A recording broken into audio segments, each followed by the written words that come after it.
You were never supposed to hear this. Not from the pulpit, not from a professor, not even from the dying whispers of an old man who's seen too much. There's a reason this story was buried, because it wasn't just dangerous, it was damning. The kind of truth that unravels trust, collapses belief, and leaves a man staring into a void darker than death itself. In the moss-drenched swamps of northern Brazil, far beyond the grasp of colonial authorities or church inquiries, there existed a bloodline so feared, so spiritually corrosive, that even the Vatican erased its name from official record.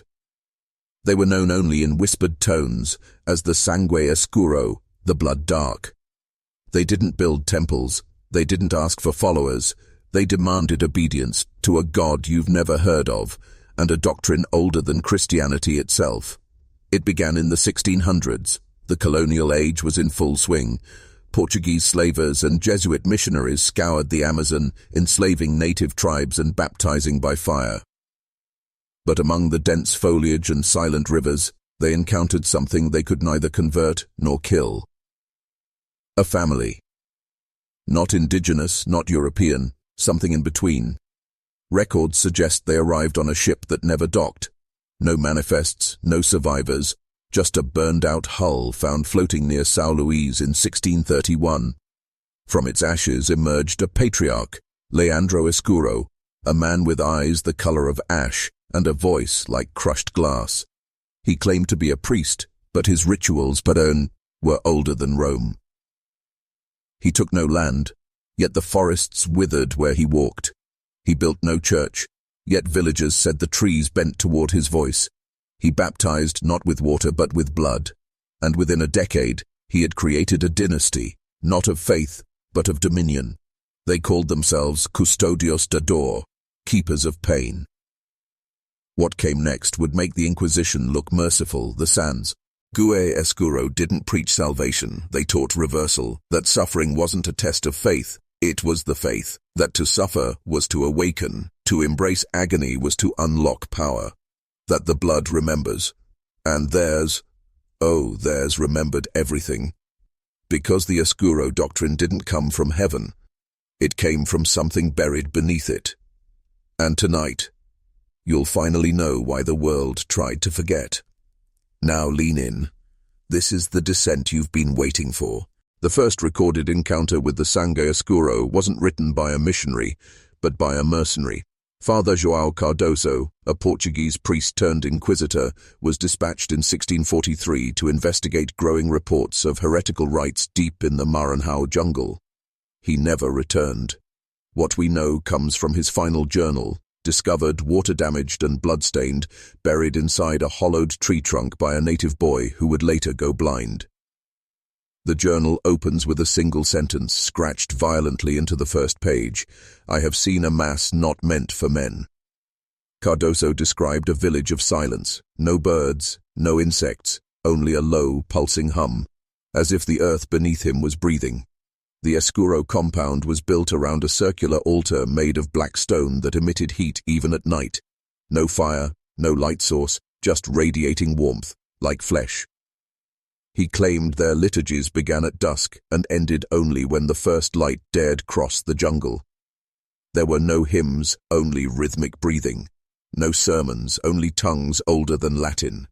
And at the center of it all stood a boy, 12 years old, eyes milk-white, skin marked with sigils that burned beneath moonlight. They called him O Cordero Partido, the broken lamb, a sacrifice kept alive. Cardoso wrote that every member of the Sangue Escuro bled themselves before the boy. Fingers, tongues, eyelids, no part was sacred. They whispered secrets into the wounds, not prayers, confessions. He said their God didn't want worship, it wanted history. Every shame, every betrayal, every forbidden desire poured into the blood until the boy trembled with the weight of human sin. And then came the unbinding. No one has ever described it fully, only fragments. Cardoso said the boy opened, not like flesh, like a door. Something stepped through, something that wore him, and what followed made even hardened killer scream for mercy. He fled before the rite ended, but he made one final note before the pages become unintelligible. They are not a family, they are a vessel, a lineage forged to contain something that feeds on our pain and teaches us to love it. What the Vatican did next confirms the truth. All missionary work in Maranhão was quietly suspended. Entire Jesuit orders reassigned, documents burned, witnesses silenced. The Escuro were not to be confronted. They were to be erased. But evil like this doesn't vanish. It burrows. It waits. And it was waiting for you. By the 1700s, the Sangue Escuro had vanished from official maps, but not from the jungle. Villagers whispered of night songs that caused nosebleeds, of entire fishing parties returning mute, eyes white and unfocused, their boats drifting miles from any known current. And always, always, the smell of iron in the air. Not rot, fresh blood, like the forest had been opened. The Escuro were never seen building, never seen traveling, yet wherever pain festered, plague, famine, war, they appeared, not to heal, not to help, but to witness. And then mysteriously, the agony would stop, the plague would vanish, the war would end, peace would return, unnatural and absolute. And that's when the real horror began. You see, the Sangue Escuro didn't cause suffering. They collected it. They believed in something ancient, a memoria do sangue, the blood memory, a belief that every drop of pain ever felt by man remained in the blood, dormant, waiting. And the Escuro? They were not just guardians of their god. They were archivists of agony, every scar, every betrayal, every scream absorbed into their line like data into a vessel, passed on through rituals and breeding. Yes, breeding. Because pain alone wasn't enough. It had to be embodied, and so they built bloodlines like libraries, children born not from love but from perfect suffering, orphans of famine, children conceived in war camps, survivors of execution lines pulled from mass graves. They raised them in silence, taught them only the language of loss. Every emotion was beaten into them until it became memory. Memory became obedience. Obedience became theology. Their doctrine taught, when a man forgets his pain, he becomes weak. When he remembers it, he becomes a god. That's when they began sharing the doctrine, quietly, strategically, into elite circles, orders, fraternities, brotherhoods. Some of the most powerful men in South America carried their mark, a small incision behind the left ear, a place to pour in blood and knowledge, not to kill, to transform. And now I ask you, brother, if you've felt it, this pull, this unease when reading history too clean, too curated, comment this phrase twice. The blood remembers me. Say it again. The blood remembers me. Because from here on, you are no longer just watching, you're becoming. You ever wonder why suffering follows power, why every great dynasty, every secret society, every name etched into marble and memory carries a shadow soaked in blood? It's not coincidence. It's initiation. The Sangue Escuro understood a principle older than politics and deeper than religion. Pain binds, pain builds, pain obeys. When the Portuguese crown fell, when the Spanish were pushed out, when the church lost its grip, the Escuro didn't disappear. They adapted. They infiltrated. In 1822, when Brazil declared independence, one of its constitutional authors, Dom Elias Ferreira, was revealed decades later to be a descendant of Leandro Escuro. His signature bore a cipher, a coiled serpent drinking from a cup of thorns. That same symbol appears, still today, in the architecture of high courts, in hidden reliefs, and in the oaths of certain military academies. Coincidence or continuity? During the coffee booms of the 1800s, entire slave plantations were purchased under shell names tied to São Paulo banks. Those banks had Escuro blood on their boards. What's more chilling, the slaves weren't used for labor. They were sent inland into the Sertão, never to return. No crops, no harvest, just silence. Some believe these were the new vessels, born to hold the accumulated memory of suffering across centuries, ritual hosts bred not for work but for record-keeping. But here's where it fractures. In 1891, a defector emerged. Her name was Sabella Moro, born into the Escuro bloodline, trained as a chronicler, a living archive. She escaped a ritual known only as O Desvelamento, the unveiling. She claimed the rite intended to awaken something inside her, not metaphorically, literally. A being, older than language, sleeping in her bloodline, passed from vessel to vessel for over 200 years. What she described defied theology, science, and psychiatry. A presence that Tayol uttered things she never studied, showed her images from wars that hadn't yet happened, whispered names she later discovered were real people, already dead. Her words were confiscated, her testimony buried by imperial order. But not before she wrote this. They are no longer a family, they are a system. A psychological architecture designed to bend the will of mankind toward one truth, that suffering is a currency, and they are the central bank. And if that's true, if suffering is their currency, what have you been spending all your life, and worse, who's been collecting it? By the early 20th century, the Sangue Escuro no longer appeared in records, but their fingerprints were everywhere. The rise of experimental psychology in Brazil, the founding of secret military police under Getulio Vargas, the sudden emergence of elite boarding schools that taught discipline through deprivation. Different names, same design, and always the architecture. Circular courtyards, black stone altars, iron gates forged with sigils that didn't match any known language. But here's where the veil rips. Because the Sangue Escuro didn't stop at rituals or control. They began rewriting human emotion itself. Their research, yes, they called it research, centered on what they termed emotional anchoring. The idea that a single trauma, if isolated and repeated enough, could permanently shift a man's identity, strip the self, replace it with obedience. Sounds insane.